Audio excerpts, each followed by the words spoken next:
Dans le cadre du mois du consommant local, un panel de discussion haut niveau a réuni ce jeudi 16 octobre 2025 à la Chambre de commerce et d'industrie du Bénin CCIB, des petites et moyennes entreprises PME et des experts sectoriels. Cette journée d'échange intensif visait à décortiquer les défis et opportunités spécifiques aux entrepreneurs béninois. Plusieurs sessions thématiques ont été animées avec succès, suscitant des interactions riches entre les participants. Le premier thème, mon financement, c'est un thème assez intéressant, je juge.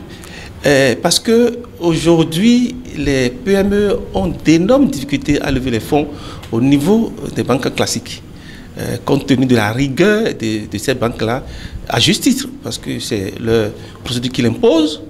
Il faut un état financier, il faut une garantie, mais généralement les PME n'arrivent pas à remplir toutes ces conditions pour bénéficier d'un crédit. Et parallèlement, de l'autre côté, la SFD également ne propose pas un produit adapté aux besoins de ces PME. C'est pourquoi aujourd'hui, on parle beaucoup plus sur le financement des microfinances que nous sommes.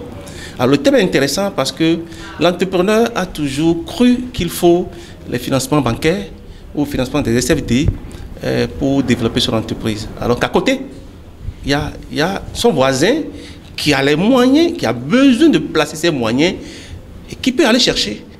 Et il n'a plus besoin d'aller à la banque, mais plutôt avoir un contrat avec son voisin et pouvoir développer facilement son activité.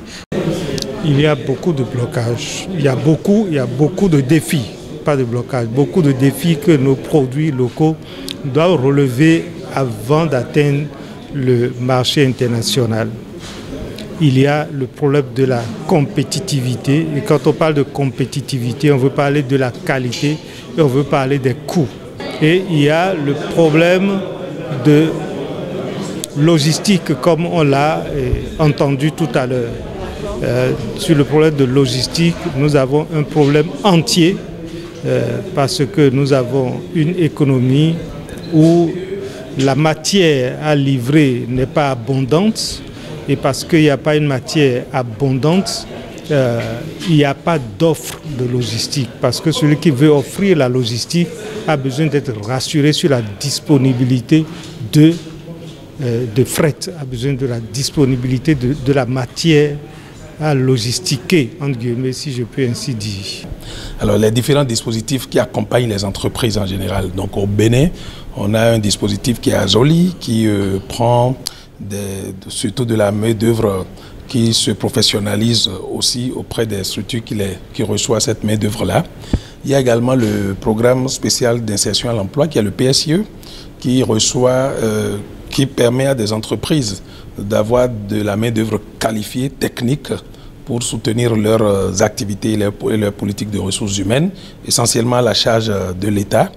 Et ce dont j'ai parlé, dont je suis coordonnateur, le projet Talent africain à l'international, qui est un dispositif qui permet aux entreprises de recruter de jeunes diplômés volontaires, différents profils selon les besoins de ces entreprises pour le développement de leurs activités dans l'espace UEMOA. Donc voilà, selon un projet d'internationalisation des entreprises, elles sont à même de solliciter ce dispositif, donc prendre des jeunes diplômés sous un statut de volontaire, qui est un modèle économique souple pour elles, et pour les représenter ou soutenir, renforcer leurs activités dans les pays de l'UEMOA, avec comme pays actif aujourd'hui, en dehors du Bénin bien sûr, qu'il faut que les jeunes ils partent du Bénin, le Burkina Faso, la Côte d'Ivoire, le Sénégal et le Togo aujourd'hui. Les experts ont partagé des outils concrets et des recommandations adaptées pour aider les PME à surmonter les barrières logistiques et à optimiser leur positionnement commercial en phase avec le thème de l'édition, axé sur la valorisation des savoir-faire. Le plan de logistique est un gros défi pour nos entrepreneurs. Vous voyez, vous avez un produit que vous voulez transporter du point A à un point B. Si c'est une activité spécifique, vous avez besoin des moyens spécifiques également. Vous avez besoin de savoir du point A au point B, quelle est la qualité de l'infrastructure qui est installée. Et ça fait appel à l'État. Aujourd'hui, il faut reconnaître que beaucoup de choses se font dans le pays. Regardez Cotonou est en chantier, tout le Bénin est en chantier.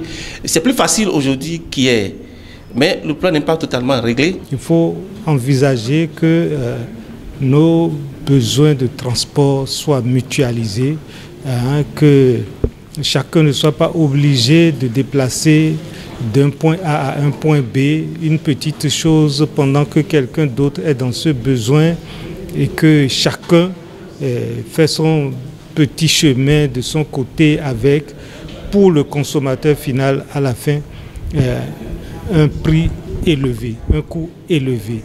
Alors que si on mutualisait, si on s'organisait pour convoyer les produits ensemble, le coût unitaire de transport peut être réduit et devenir abordable et qu'à la fin, donc, on aura des produits moins chers pour participer à la compétitivité des produits. Cette initiative du ministère de l'Industrie et du Commerce confirme l'importance accordée au renforcement des capacités des acteurs locaux.